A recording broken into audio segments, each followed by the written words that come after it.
When you change the way you look at things, the things you look at change.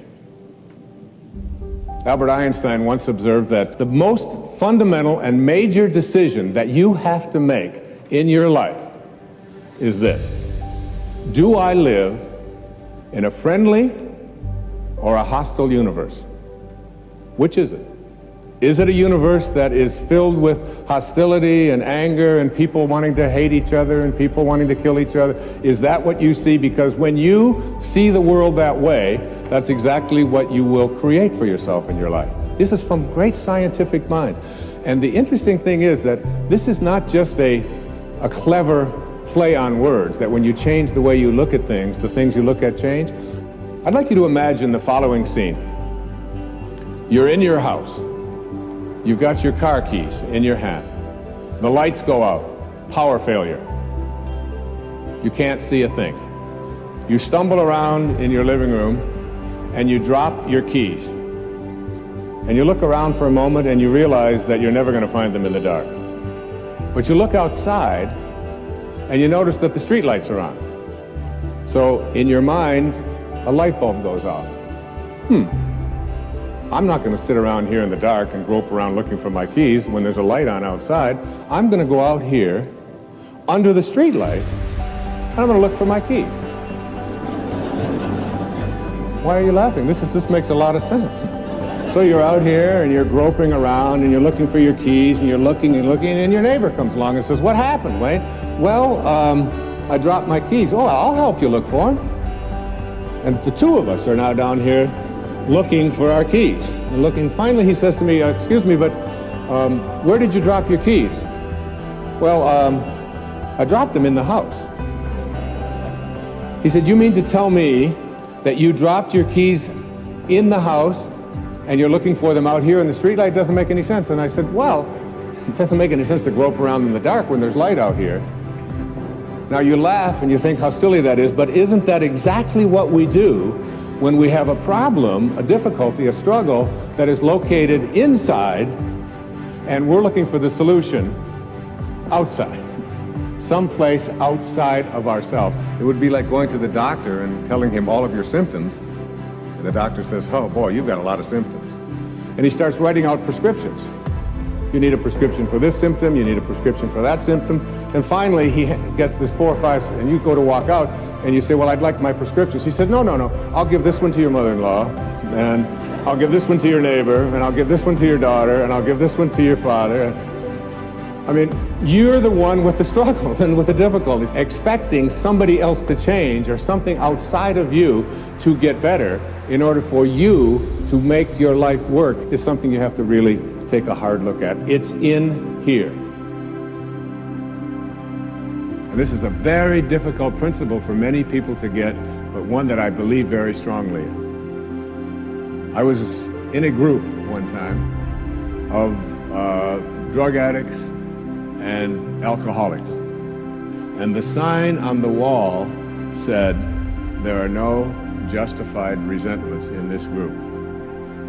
What I said to that group that night was, no matter what anybody says to you here, no matter what kind of anger comes directed towards you, no matter how much hate you may encounter showing up in your life, there are no justified resentments.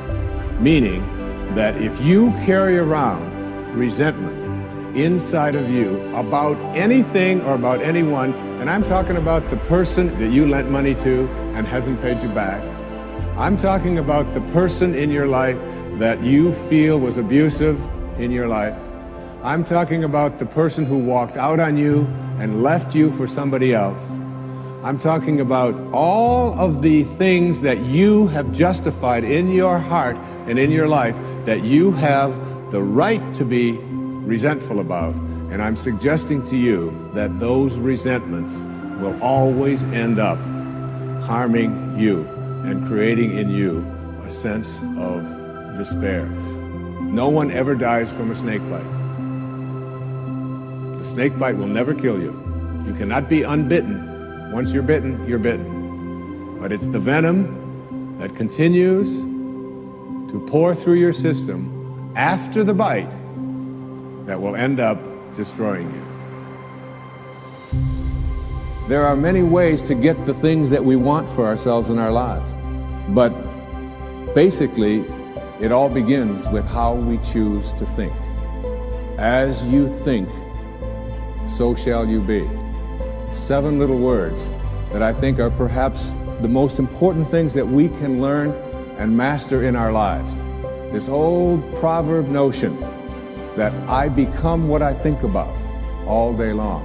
And once you know that what you think about is what expands, you start getting real careful about what you think about. You don't allow your thoughts to be on anything that you don't want, or that you wouldn't want to have manifest or show up for you in your life. Have a mind that is open to everything and attached to nothing. One of the central principles of my life is that no one knows enough to be a pessimist about anything. And that each and every one of us, when we close our mind to what is possible for us or what is possible for humanity, closes off the genius that resides and lives in each and every one of us. Having an open mind doesn't necessarily mean finding fault with all of the things that you've been taught by others.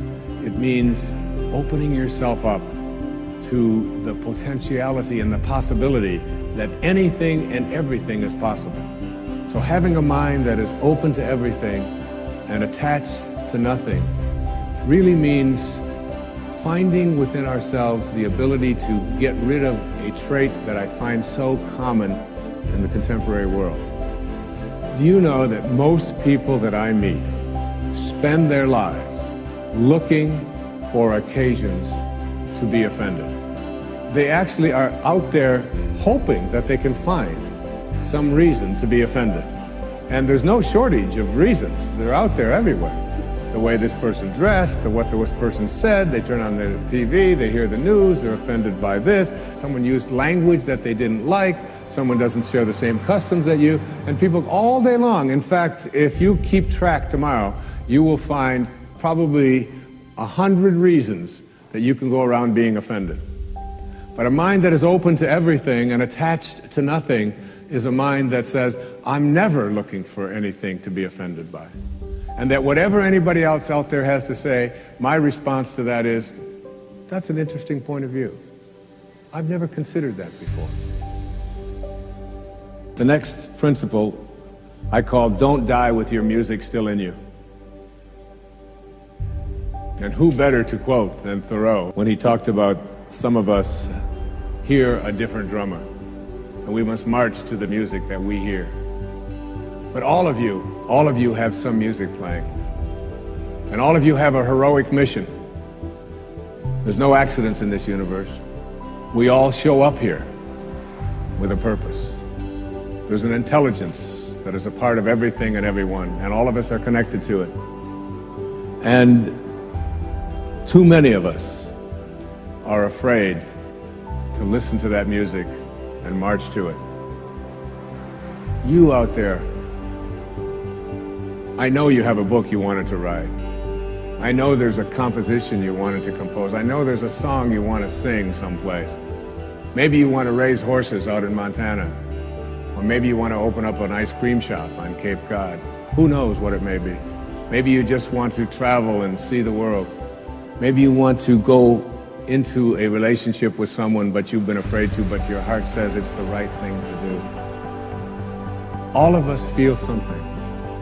And in Leo Tolstoy's famous novel, The Death of Ivan Ilyich, he asks this question that would be terrifying to me. He says, as he has his accountant from Moscow lying on his deathbed, contemplating the horror of this question, what if my whole life has been wrong?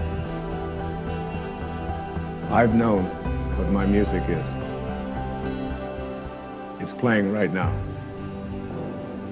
As I stand here in front of you with these cameras and in this place, and as I sit down and write my books and tell the world what I know are my truths, I feel always completely on purpose and fulfilled.